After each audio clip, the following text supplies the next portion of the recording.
దానికి నీ కూతురు చెంపలు వాయించి బుద్ధి చెప్పాల్సింది పోయి నా కూతురు మీద చేయి చేసుకోవడం బుద్ధి లేని పని అవుతుంది.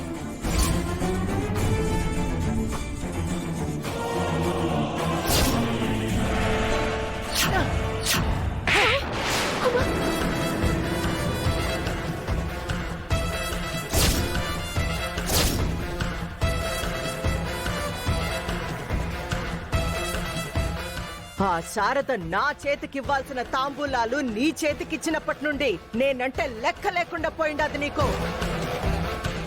నీ కూతురు ఆ వెంకిగాడికి పెండ్లం అవుతుందని నన్నే లెక్క చేయకుండా బుద్ధి లేనిదాన్నని అంటుండావు కదో.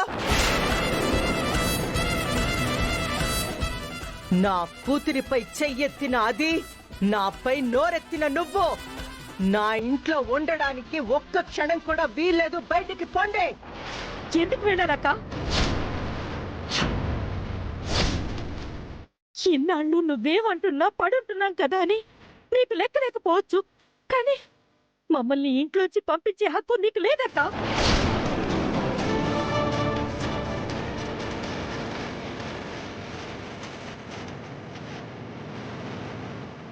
ఉండేదానికి ఏం హక్కుందని నువ్వు ఇట్టా వాగుతుండావు? దేవరపాటి నరసింహనాయుడు నీకొక్కదానికి నాన్న కాదక్క, నాకు కూడా నాన్నే. నేను ఆయన కూతుర్నే.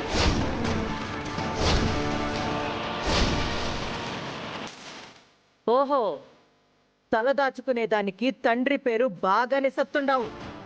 మరి నీ భర్త చేసిన తప్పుకి సమాధానం ఏం చెప్తావో?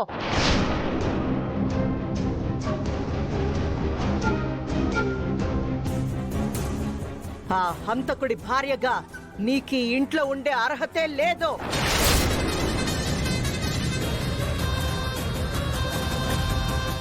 నేను చెల్లి అని ఆనాడు అనుకున్నాను కాబట్టే నువ్వింకా ఏడ నిలబడుండావు.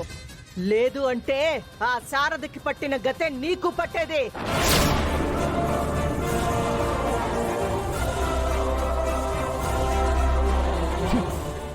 అది మర్చిపోయి పక్కనన్న గౌరవం కూడా లేకుండా నాకే ఎదురు మాట్లాడి హక్కులు దాకా వెళ్ళినావా?